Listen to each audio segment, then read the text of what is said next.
think about this situation. Every year at the start of the year, you're like, oh, I'm gonna do big things this year. I'm gonna lose that weight, I'm gonna gain those subscribers, I'm gonna get that GPA. And then at the end of the year, or not even, like at the second month, you realize, oh crap, that's not gonna happen.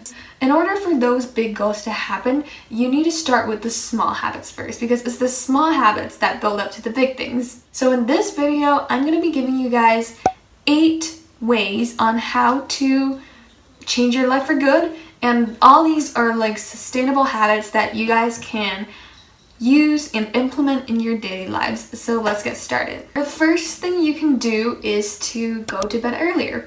Now I know everyone always says to wake up early, but nobody ever thinks of why or how you wake up early. Like, you need to sleep earlier in order to wake up early. So it's kind of connected, and if you sleep earlier, you're gonna have a better night of sleep than when you sleep at 4 a.m. Second thing is to spend time outdoors.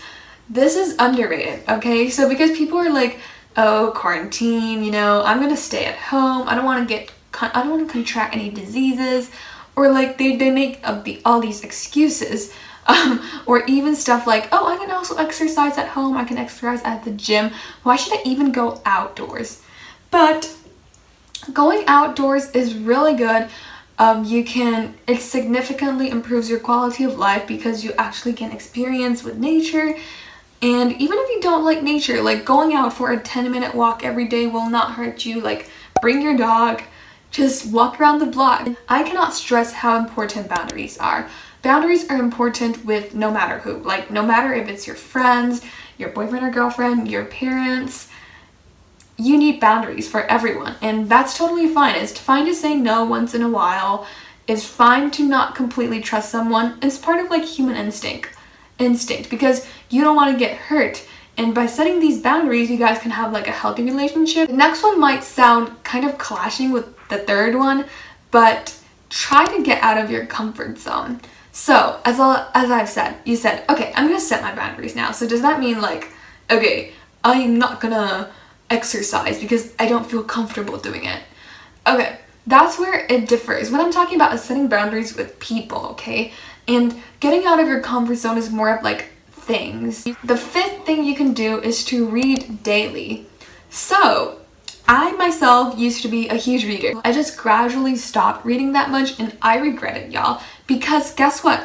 Reading a lot can actually really improve your English and vocabulary skills. So if you're struggling with that, read some books. It's really gonna make a difference. I kid you not. And in addition, reading can just kind of like not just improve your English vocabulary, it can also improve like your actual knowledge because you're absorbing something. Even if it's just a fiction story, it's still stimulating your brain in a healthier way. Number 6, learn a new skill.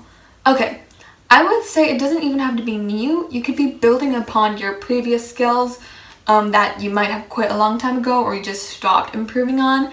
So for example, if you like cooking, if you're interested in that, learn some basic cooking. If you already know basic cooking, you can learn higher levels of cooking, like cooking some sort of super cool dish like salami bologna. I don't know what I'm talking about actually. Second to last thing is that you can practice mindfulness. Now what does this mean? This means like trying to experience everything in your day, in your life, like everything. Not just be like a passenger in your own life. Like, you're the main character here. So try to experience and enjoy everything, even if it's not like seemingly enjoyable. It's still a really good experience. And last but not least, declutter. Declutter your room, declutter your mind, declutter your life. Okay, now when people think about decluttering, they think of like, you know, cleaning your room, vacuuming the floor, and I mean that too, you know, like physically having a clean environment is gonna make you feel a lot better and you're gonna be more productive.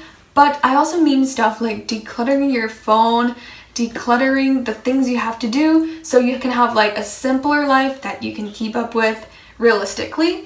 And I think decluttering is so important because if you have all these things, in your room, in your mind, boggling around. You're never gonna know what exactly is gonna be your next step, and you're gonna be so confused. Little spoiler, but I'm gonna be posting a deep clean my room with me video to improve my life a couple weeks later. I don't know if it's after this video or not, but it's coming, so get excited, guys. My conclusion for this is that nobody can do these things for you. You have to do it yourself. If you don't try to improve yourself, nobody can do it for you, right? You own your life. And I hope that you take inspiration from this video, pick 1 or 2 of these healthy habits, and try to stick with them throughout the month, because habits usually take around a month to stick to. So if you can try to implement these during this summer or any point at this year, it's gonna make a difference gradually. And I hope we can all improve ourselves along with this journey. Subscribe to improve yourself with me. And I'll see you next time.